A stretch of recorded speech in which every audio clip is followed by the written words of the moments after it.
भगवान दीनानाथ मसूरकर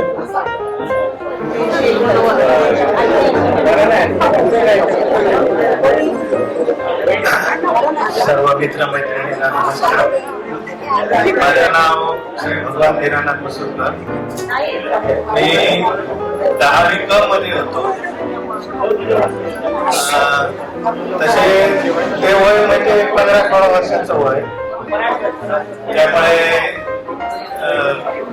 पहिलं मी मला माझ्या बरोबरचे 7वी पास झाले नवाबाग शाळेत. ते सगळेजण इंग्लिश स्कूलला गेले आणि मी फक्त एकटाच पाटकर हायस्कूल मध्ये आलो. त्या बॅचचा आलो म्हणजे मजा करण्यासाठी आलो. पाटकर हायस्कूल मध्ये खूप मजा असते, खेळायला मिळतं फुटबॉल अशा उद्देशाने मी आलो होतो. आणि खूप मुलं वगैरे बघून मलाही वाटायचं. तर आमच्याकडे सुद्धा गावकर वगैरे ऍडव्होकेट सुनीलजी टाकर, त्यांना गोविंद जीजी टाकर, आपण जीजी म्हणतात त्यांना. तर अशी आमची बॅच होती बऱ्याच जणांची. पांडुरंग सदाशिव साळगावकर त्याचे पोलीस खात्याला पण आता आपल्यात नाही आहे. तर तेव्हा गंमत अशी असायची की थोडस मगाशी कोणीतरी म्हटलं लपडी बिपडी काय वगैरे असं, पण त्यावेळी डेअरिंग होत नव्हतं. पण मनात वाटायचं, कारण ते वयच धोक्याचं होतं. वय धोक्याचं असल्यामुळे मनात वाटायचं आपण जरा हळू चोरून बघायचो.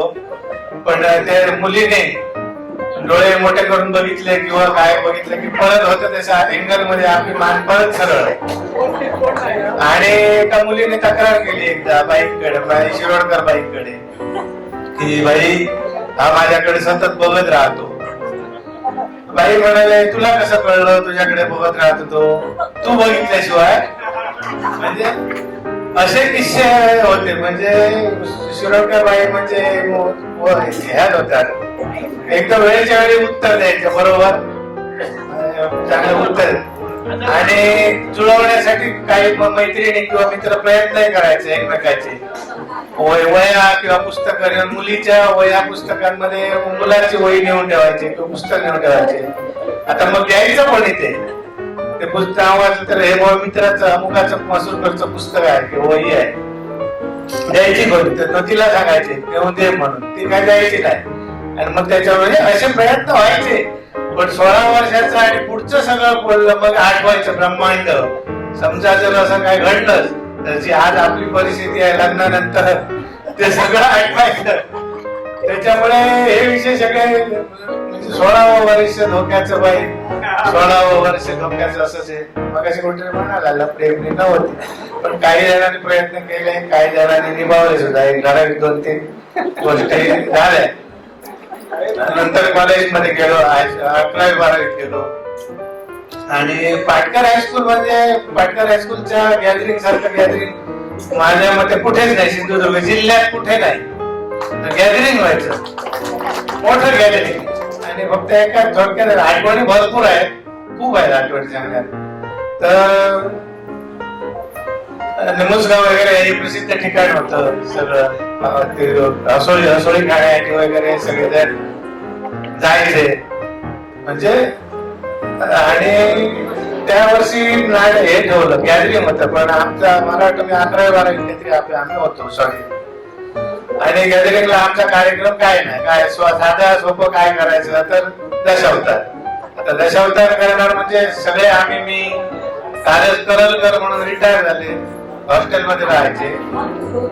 हा तर ते असे जर आम्ही सगळ्यांनी म्हटलं दशावतार नाटक बसूया. मग तिथल्या ते साफसफाई करताना रिपा मिळाल्या, त्या रिपा घेऊन लढाई मिळायची प्रॅक्टिस केली. आरती दाभोलकर वगैरे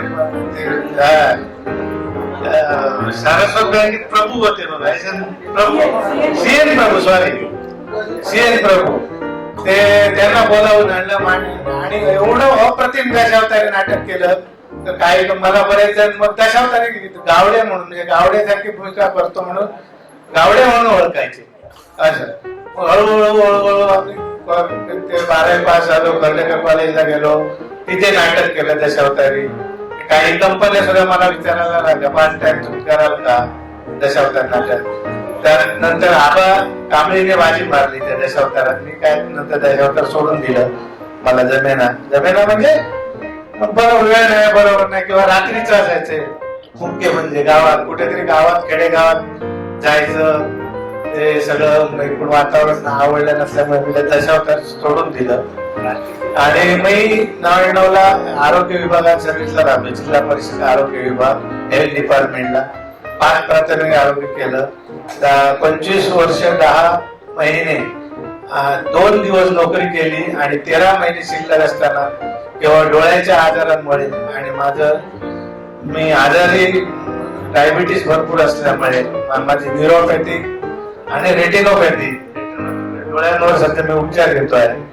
त्याच्यामुळे माझा फार मुश्किल स्वभाव. सिंधुदुर्ग जिल्हा आरोग्य विभागात अँकरिंगचं काम करायचे आणि हे माझे मित्र आहेत एकदम जवळचे, याचे सूत्रसंचालन करतायत ते. त्यांना मी नेहमी कुठेही त्यांचा कार्यक्रम असू दे, लग्नाला वगैरे, बारशाला घ्यायला, बर्थडेला वगैरे जाऊन भेटायचो मी त्यांना.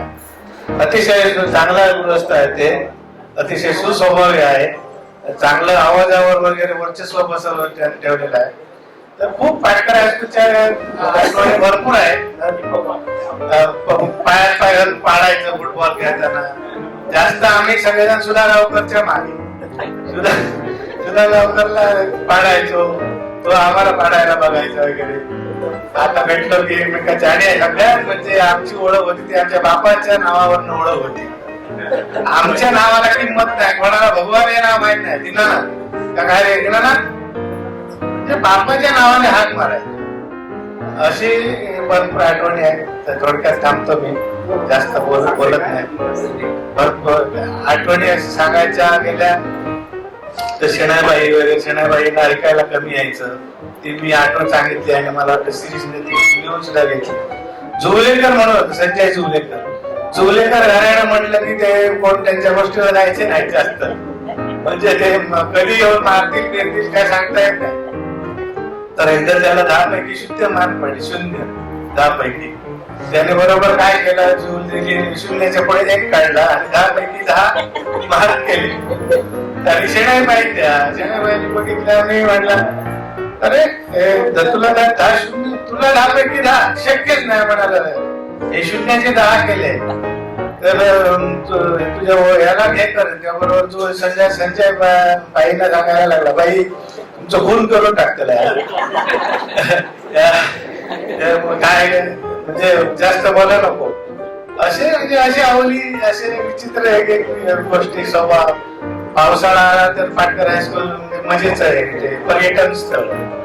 पावसाळ्यात मोरीत दगड घालून ते पाणी अडवणं वगैरे वगैरे.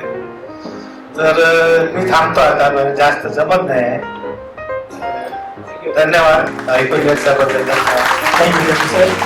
ज्या आठवणीची सगळ्यात अपेक्षा होती त्या आठवणी बरोबर तुम्ही सांगितल्या, ते कोणच्या जागी जाणं वगैरे वगैरे, ती खरी आठवण सगळ्यांना पाहिजे होती, तुम्ही जाणीव करून दिली. खूप खूप धन्यवाद. अशा आठवणी अजून असतील तर सांगायला हरकत नाही तुम्ही.